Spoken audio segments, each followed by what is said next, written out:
বিকেলবেলা সবাইকে নিয়ে বেরিয়ে পড়লাম। দেখতেই পাচ্ছেন সবাই একদম রেডি শেডি হয়ে বেরিয়ে পড়েছি। আসসালামু আলাইকুম, কেমন আছেন দর্শক? আলহামদুলিল্লাহ আমরা সবাই ভালো আছি। তো পরন্ত বিকেলে ঘুরতে বেরিয়ে পড়লাম বাচ্চাদের নিয়ে, বাচ্চাদের একটু আনন্দ দিতে একদম চলে গেলাম একদম পাবনা শহরের মধ্যে। তো সবাই রেডি হয়ে আমরা একদম আমাদের এলাকার পথ ধরে চলে যাচ্ছে, আর দুপাশে ধান ক্ষেত। এটা দেখে মনেই হবে না যে একটা শহরের রাস্তা। তো আমাদের এলাকার এই দৃশ্যটা অনেক ভালো লাগে। তো আমরা গাড়িতে করে চলে এসেছি আমাদের সেই কাঙ্ক্ষিত বেড়ানোর জায়গা। এটা ছিল পাবনা শহরের প্রাণ কেন্দ্রে, একদম রূপকথা সিনেমা হলের পাশে রূপকথার কাব্য নামে যে রেস্টুরেন্টটি ছিল, সেটা এত সুন্দর লাগছিল এখানে এসে। সবাই তো অনেক খুশি হয়েছিল, আর ওদের ডেকোরেশনটা অনেক সুন্দর ছিল। তো আমরা সবাই এসে অনেক মজা করলাম, এখানে অনেক আনন্দ করেছি।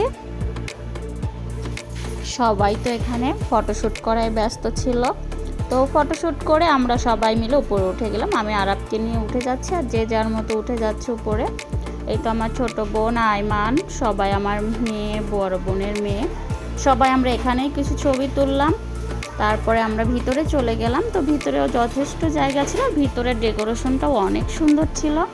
তো আমরা সবাই যে যার মতো আর কি টেবিল নিয়েছিলাম। খুব সুন্দর লাগতেছিল, ভেতরের পরিবেশটা অনেক সুন্দর ছিল।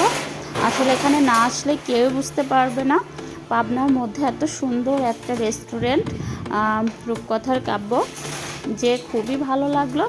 তো এখানে আমার ছোট বোন খাবারের জন্য কি খাবার অর্ডার দিবে সেগুলো দিচ্ছে। তো আমাদের বললো অনেকটা টাইম ওয়েট করতে হবে। তারপরে আর কি ওয়েট করে আমরা ফার্স্টে এই খাবারটা পেলাম। খাবারগুলো অনেক মজা ছিল। তো আমরা খাওয়া দাওয়া শেষ করে নিলাম, যে যার মতো খাওয়া দাওয়া করে নিলাম। এখন আমরা বেরিয়ে পড়ব। তো সবাই বেরিয়ে পড়লাম, বেরিয়ে পড়ে এখন রাস্তা ধরে হাঁটাহাঁটি করতেছি। আর আমরা বাঙালিরা তো আর কি যতই ভালো রেস্টুরেন্টে খাই না কেন, বাইরে এসে স্ট্রিট ফুড না খেলে আমাদের ভালোই লাগে না। তো রাস্তার পাশে আমরা চটপটি দেখে থেমে গেলাম। তো সবাই মিলে মজা করে চটপটি খেলাম। চটপটি খেয়ে তো আমরা বাড়ির উদ্দেশ্যে রওনা দিব। তো ভিডিওটি সবার কেমন লেগেছে অবশ্যই কমেন্টের মাধ্যমে জানাবেন। বেশি বেশি করে লাইক, কমেন্ট, শেয়ার করে দেবেন। আল্লাহ হাফেজ।